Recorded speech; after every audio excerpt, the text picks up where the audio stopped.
الحمد لله نحمده ونصلي على رسوله الكريم أما بعد أعوذ بالله السميع العليم من الشيطان الرجيم بسم الله الرحمن الرحيم لن تنالوا البر حتى تنفقوا مما تحبون وما تنفقوا من شيء فإن الله به عليم حضرات محترم، اللہ کی توفیق سے آج چوتھے پارے کا آغاز کرتے ہیں۔ یہ سورت آل عمران کی آیت نمبر 92 ہے۔ اس میں اللہ رب العزت اہل ایمان کو خرچ کرنے کی ترغیب دے رہے ہیں، لیکن خرچ کیا اور کیسے کرنا ہے اس کے آداب بھی بتا رہے ہیں۔ اس آیت کے شان نزول کے متعلق امام ابن کثیر رحمۃ اللہ علیہ نے ایک واقعہ نقل کیا ہے۔ جو لوگ مسجد نبوی میں تشریف لے گئے ہوئے ہیں انہیں علم ہوگا کہ ریاض الجنہ اور رسول اللہ کے روضے سے پیچھے ایک چھوٹا سا تھڑا بنا ہوا ہے جسے اصحاب صفہ کی جگہ کہتے ہیں۔ اصحاب صفہ وہ طالب علم تھے جو مسجد میں ہی رہتے اور رسول اللہ صلی اللہ علیہ وسلم سے دین سیکھا کرتے تھے۔ ان کے لیے رسول اللہ صلی اللہ علیہ وسلم نے 2 ستونوں کے ساتھ ایک کپڑا باندھا ہوا تھا۔ لوگ اس کے اندر ان کے کھانے کے لیے کھجوریں ڈال جاتے تھے۔ ایک دن رات کو کسی شخص اور نبی کریم صلی اللہ علیہ وسلم جب بھی کسی کو سمجھانا یا اللہ سمجھاتے تھے تو اس کا نام لے کے اسے ٹیز نہیں کرتے تھے، صرف ایسا کرتے تھے کہ اسے اپنی غلطی کا احساس ہو جائے۔ اس کے گھر میں کوئی ردی کھجوریں پڑی ہوئی تھی، اس نے کہا چلو طالب علم کھا لیں گے۔ اس نے آ کے اس کپڑے میں ڈال دی۔ اب یا اسے پتا ہے یا اللہ کی ذات کو پتا ہے اور کسی کو نہیں۔ تو اللہ رب العزت نے یہ آیت نازل فرما دی، لن تنالوا البر حتى تنفقوا مما تحبون، ہرگز نیکی نہیں حتى تنفقوا، یہاں تک کہ تم خرچ کرو اس چیز کو، مما تحبون جو تمہیں بہت پسند ہو، بہت محبوب ہو، وما تنفقوا من شيء جو بھی تم خرچ کرتے ہو فإن اللہ به علیم، اللہ اسے جانتے ہیں۔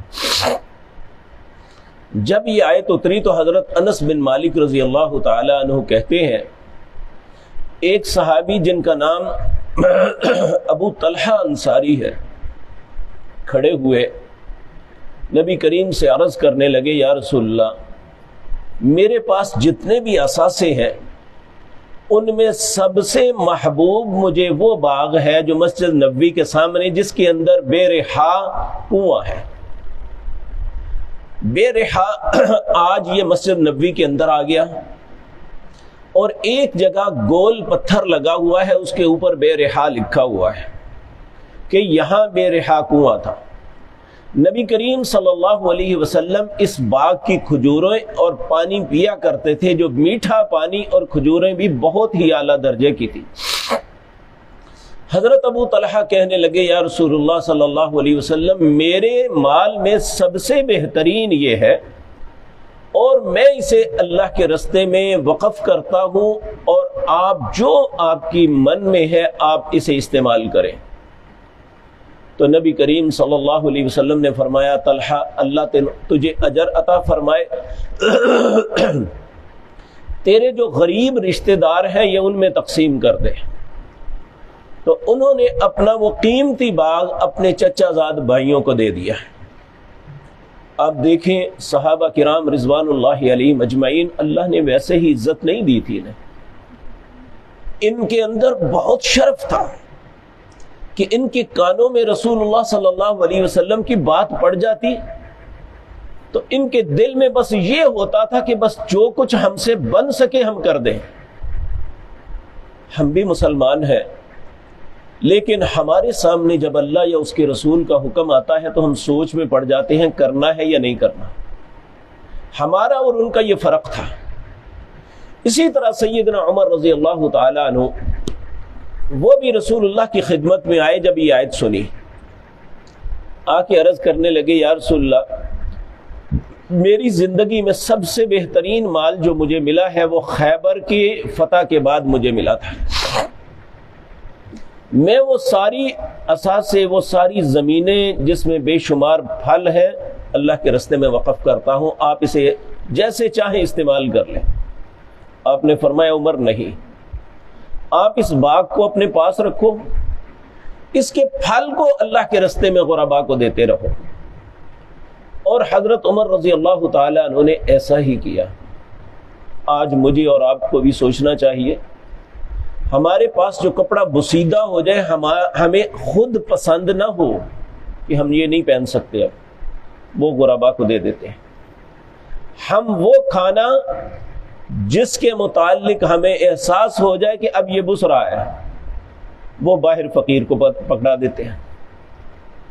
جب کہ اللہ رب العزت انسان کو یہ بات بتلا رہے ہیں لن تنالوا البر حتى تنفقوا مما تحبون, ہرگز نیکی نہیں ہے یہاں تک کہ تم خرچ کرو مما تحبون, جو تمہیں بہت محبوب چیز ہے. وما تنفقوا من شيء, جو بھی تم خرچ کرتے ہو کسی بھی چیز سے, فإن اللہ به علیم, اللہ اس کو جانتا ہے. اور یہ بات بھی ذہن میں رکھے, خرچ کرنے سے مال کو کم نہیں ہوتا. اللہ نے وعدہ کیا, بلکہ ایک فرشتہ مقرر کیا جو زمین پہ آتا ہے اور اللہ کے حضور سارا دن دعا کرتا ہے, اے اللہ خرچ کرنے والے کے مال کو بڑھا دے اور بخیل کے مال کو اے اللہ کم کر دے. بخیل وہ ہوتا ہے جس کے پاس مال تو ہو لیکن وہ غرباء کا حق نہیں دیتا ہے.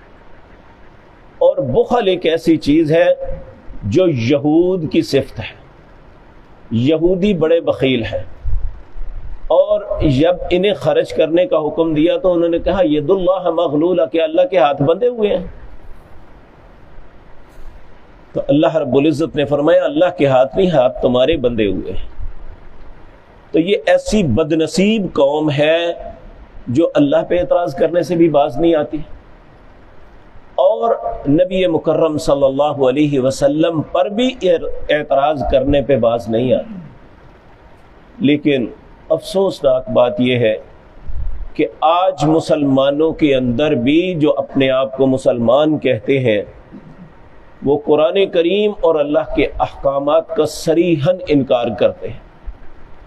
ہر آیت کا اپنی مرضی کا ترجمہ کرتے ہیں اور لوگوں کو قرآن کے متعلق بدظن کرتے ہیں. اگر قرآن کے متعلق نہیں تو رسول اللہ کے فرمان کے متعلق انہیں بدظن کرتے ہیں. اللہ رب العزت ایسے شیاطین سے ہماری حفاظت فرمائے, اور یقین جانیے کہ ہمارے معاشرے میں تو ایسے خناس بہت زیادہ ہیں. خصوصاً جب سے سوشل میڈیا عام ہوا, نوجوان بچے بوڑھے سب ان فتنوں کا شکار ہو رہے ہیں. اللہ رب العزت ہمیں ان فتنوں سے محفوظ رکھے اور اللہ کے احکامات کو من وعن مان کے ان پہ عمل کرنے کی توفیق عطا فرمائے. اقول قولی ھذا واستغفر اللہ.